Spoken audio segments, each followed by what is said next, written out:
오늘 성경 말씀은 고린도전서 12장 1절에서 11절입니다. 오늘 본문은 형제들아 신령한 것에 대하여 나는 너희가 알지 못하기를 원하지 아니하노니 라고 시작하고 있습니다.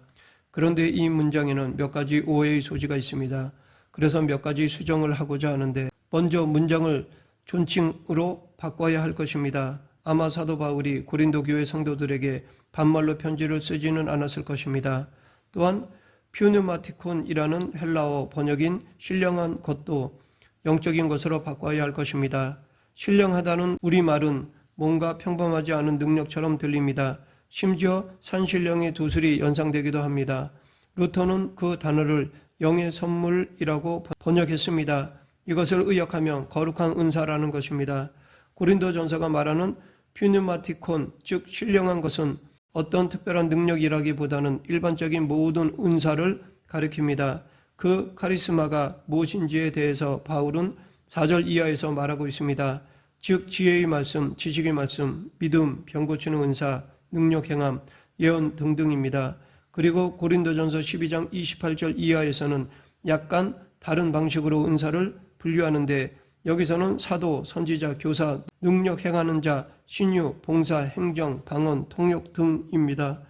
교회의 모든 일은 다 퓨누마티콘이라고 할 수 있습니다. 즉 설교, 교육, 봉사, 친교, 성가 등등 이 모든 것들은 원칙적으로 신령한 것들이라는 것입니다. 그런데 사도 바울이 열거하고 있는 은사의 목록에는 지금 우리가 이해하기 어렵거나 동의하기 어려운 것들도 포함되어 있습니다.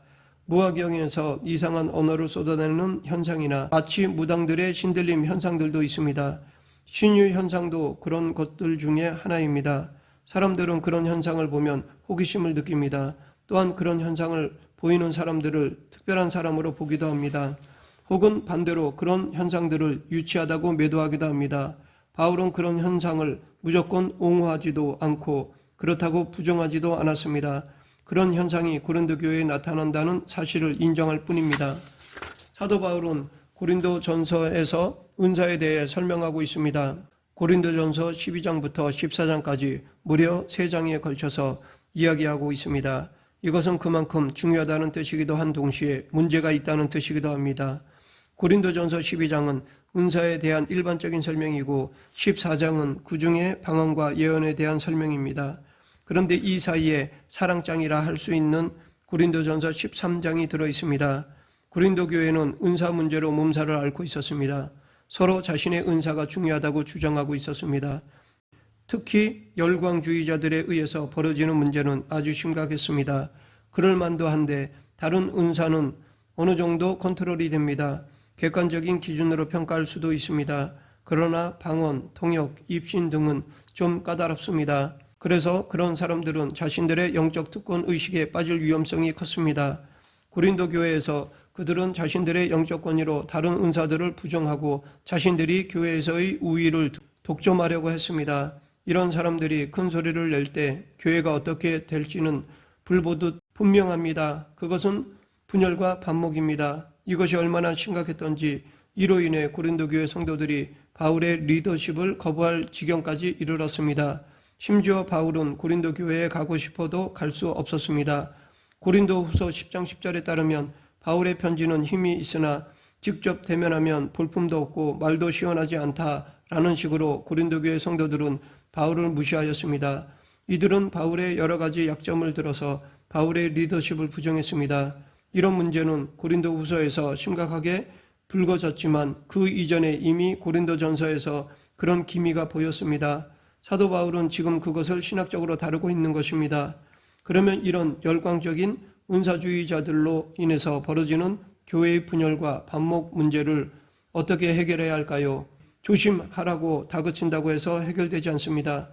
교회법으로 해결하기도 쉽지 않습니다. 물리적인 힘으로 더더욱 해결할 수는 없습니다. 한쪽의 힘이 다른 한쪽을 완벽하게 제압할 수 있을 정도라면 모를까. 고린도 교회처럼 자기 잘난 사람이 많은 교회에서는 그것이 불가능합니다. 설령 교권이나 숫자의 힘으로 제압할 수 있는 상황이라 하더라도 그런 해결은 바람직하지 않습니다. 최소한 논리적으로 동의될 때만 해결될 수 있습니다. 그러면 오늘 본문에서 사도 바울은 이 문제를 어떻게 해결할까요? 사도 바울은 은사의 형식이 아니라 은사의 내용이 관건이라고 주장하였습니다. 즉 방언, 통역, 설교, 예언, 찬송, 구제 등등의 형식 자체가 아니라 그것이 어떤 내용을 담고 있느냐가 중요하다고 하였습니다. 무당들의 신들림과 같은 특별한 현상이 교회 안에서 일어난다고 해서 그것이 바로 하나님의 일은 아닙니다. 그런 현상 자체를 부정할 수는 없지만 그것이 복음을 담고 있지 않으면 무의미하다는 것입니다. 왜냐하면 엑스타시 상태에서 아무도 알아듣지 못하는 말을 쏟아내는 형식은 반드시 성령으로만이 아니라 악령에 의해서도 가능하기 때문입니다. 신비한 현상들이 성령에 의한 것인지 악령에 의한 것인지를 구분하기가 쉽지 않습니다. 그래서 사도 바울은 그것에 대한 판단을 유보한 채 카리스마의 내용을 검증하고 있습니다. 오늘 본문 3절, 그러므로 내가 너희에게 알리노니 하나님의 영으로 말하는 자는 누구든지 예수를 저주할 자라 하지 아니하고 또 성령으로 아니하고는 누구든지 예수를 주시라 할 수 없느니라. 이 구절은 두 문장으로 되어 있습니다. 서로 다른 문장 구조이지만 내용은 비슷합니다. 첫 문장에 하나님의 영으로 말하는 자와 둘째 문장에 성령으로 말하는 자는 일치합니다. 하나님의 영은 헬라어 퓨뉴마 데우이고 성령은 푸뉴마 하기오입니다. 바울이 여기서 말하려는 것은 은사의 정당성 여부는 예수님을 어떻게 고백하느냐에 달려있다는 것입니다. 즉 어떤 은사가 하나님의 영에 의한 것이라는 사실은 예수님을 저주하지 않는다는 데서 증명된다는 것입니다. 왜냐하면 성령에 의한 은사가 아니면 예수님을 주님이라고 말할 수 없기 때문입니다. 예수님을 저주한다거나 주님이라고 고백한다는 표현이 우리에게는 너무 뻔한 것처럼 들릴지 모릅니다. 하지만 실제로는 그렇지 않습니다.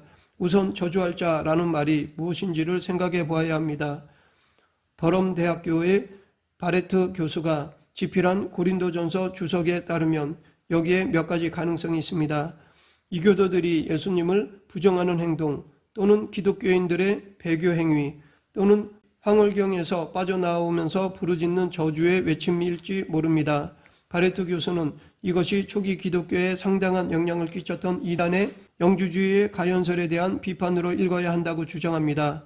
이와 관련된 성경 본문은 요한 1서 4장 1절에서 3절을 제시했습니다.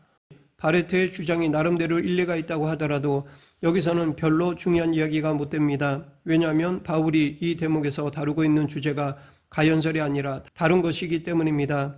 본문에서 바울의 관심은 은사에 대한 분별입니다. 과도한 은사주의에 대한 경고입니다. 악령에 의한 것일 수도 있을 뿐만 아니라 다른 사람이 판단할 수 없는 은사에 치우치면 결국 교회를 병들게 할 수 있다는 뜻입니다. 그러기에 은사가 중요한 것이 아니라 신앙 고백이 중요한 것입니다. 즉 신비적 현상만으로는 성령에 의한 것인지 아니면 악령에 의한 것인지가 구별되지 않습니다. 예수님을 kyrios, 즉 주로 고백할 때만 그것이 성령에 의한 것이라는 사실이 증명될 수 있다는 것입니다. 다시 말해 겉으로 드러난 은사의 현상이 아니라 참된 신앙을 고백하는 것이 중요하다는 것입니다. 더 나아가서 어떤 신비로운 은사가 없다고 하더라도 예수님을 주님으로 고백할 수 있다면 그는 기독교 신앙의 중심에 바로 서 있는 사람이라는 것입니다. 사실 예수님을 주님으로 고백한다는 것은 간단한 것이 아닙니다.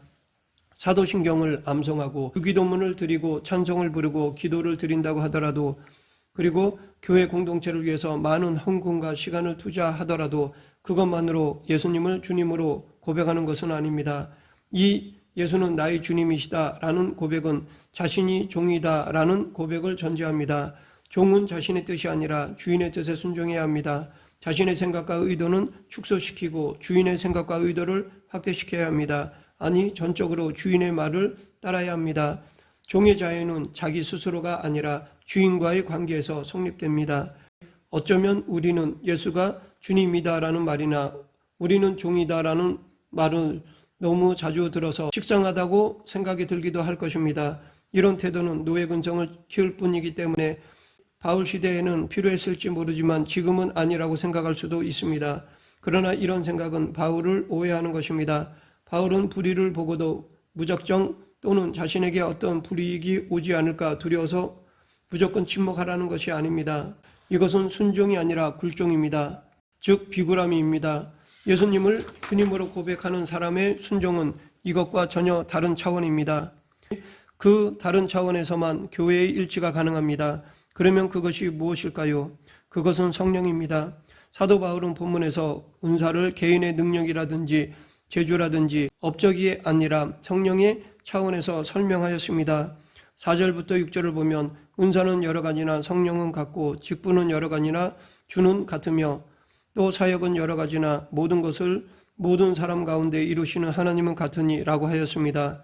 즉 한 성령, 한 주, 한 하나님이 신자들에게 나타나는 각양 은사의 중심입니다. 그리고 이어서 8절부터 각양 은사를 거론하고 있습니다. 사도 바울은 은사 문제를 11절에서 이 모든 일은 같은 한 성령이 행하사 그의 뜻대로 각 사람에게 나누어 주시는 것이니라 라고 정의하였습니다. 우리는 이를 통해 사도 바울이 고린도 교회를 향해서 무엇을 말하려고 하는지를 알 수 있습니다. 고린도 교회 성도들은 자신들이 받은 여러 은사들의 감동을 받았을 것입니다. 어떤 이들은 황홀한 경험도 하였을 것입니다. 자신들이 받은 은혜가 너무 크다고 눈물도 흘렸을 것입니다. 각종 은사들이 넘쳐났습니다. 다 좋습니다. 이러한 은사가 없으면 교회가 냉랭해질 수 있습니다. 서로 받은 은사에 대해서 놀라워하고 기뻐하고 서로 섬겨야만 교회의 영적인 활력이 넘칩니다. 그런데 문제는 고린도 교회가 자신들의 은사에 매몰되어 버렸다는 데 있습니다. 자기가 받은 은사만 크게 보이는 것입니다. 이것은 일종의 영적인 나르시시즘입니다. 그러다 보면 결국 서로가 경쟁하게 되고 다투고 분열하고 더 나아가 서로를 적대시합니다. 고린도 교회에는 속된 표현으로 사공이 많아서 배가 산으로 올라가는 일이 벌어지고 있습니다. 본문에서 사도 바울은 고린도 교회 성도들로 하여금 은사 자체가 아니라 은사의 원천인 성령에게 의존하라고 경고하고 있습니다. 또한 그 성령은 하나님의 영이며 예수님을 주님으로 고백하게 하는 영이라는 것입니다. 은사의 원천인 성령에게 의존한다는 말은 성령의 존재론적 능력을 신뢰한다는 뜻입니다. 은사는 모든 존재론적으로 동일한 원천에 근거합니다. 따라서 모든 은사는 기능적인 차이가 있을 뿐이지 질적인 차이가 없습니다. 예컨대 설교 행위와 교회 청소는 질적으로 동일한 은사입니다. 설교하는 사람은 더 권위가 있다거나 청소하는 사람은 권위가 떨어지는 것이 아닙니다. 이것이 너무 이론적이고 너무 이상적이어서 현실과는 동떨어진 말이라고 생각할 수 있을 것입니다. 하지만 이것은 성경의 가르침입니다. 이 사실을 아는 사람이라고 한다면 공연한 일로 교회의 일치를 훼손시키지 않을 것입니다. 사도 바울의 이 은사로는 교회의 일치를 위해서만이 아니라 세상의 일치를 위해서도 필요하다고 봅니다. 이미 종교개혁자들도 이것을 가르쳤습니다. 직업은 모두 하나님으로부터 부름받은 소명입니다. 성직과 세속직이 질적으로 구분되지 않습니다. 높은 자리와 낮은 자리가 질적으로 구분될 수 없습니다. 목사나 신학자나 기업 총수나 말단 직원이나 경비원이나 모두 소명으로 살아갈 뿐입니다. 우리는 각자 소명받은 자리에서 천국 백성으로 살아가면 됩니다. 즉 하나님 말씀에 순종하며 살아가면 됩니다. 그런데 지금 우리가 살고 있는 현실은 사도 바울의 은사론으로 뚫고 나가기가 만만치 않습니다. 사회 구조도 구조지만 우리의 의식 자체도 이것을 담아내기에는 역부족합니다. 교회 밖만이 아니라 교회 안에서도 마찬가지입니다. 다른 길이 없습니다. 각자 구도적인 태도로 우리의 각양 은사가 성령으로부터 주어졌다는 사실을 분명하게 인식하고 겸손해야 합니다. 이럴 때 우리는 예수님의 십자가가 왜 세상 사람들의 눈에는 미련한 것이지만 믿는 사람들에게는 하나님의 능력인지를 더 깊이 깨달을 수 있게 될 것입니다. 말씀을 맺겠습니다. 은사는 한 분 성령에 의해 주어지는 것으로 모두 귀하고 소중한 것입니다. 어느 은사도 간과해서는 안 됩니다. 또한 서로 비교해서 우위를 따져서도 안 될 것입니다. 성령님께서 주시는 모든 은사는 다 하나님의 뜻에 맞게 사용되어야 할 것입니다. 각자 받은 은사를 주의 일과 교회를 세우는 일에 서로 합력하여 요긴하게 사용해야 하겠습니다. 주시는 은사를 하나님의 영광을 위해 사용하는 저와 여러분이 되길 간절히 축원합니다. 기도하겠습니다. 사랑과 은혜가 풍성하신 하나님 아버지, 하나님이 주신 은사를 비교하지 않고 주신 목적에 맞게 사용하는 저희 모두가 되게 하여 주시옵소서. 예수님 이름으로 기도드립니다. 아멘.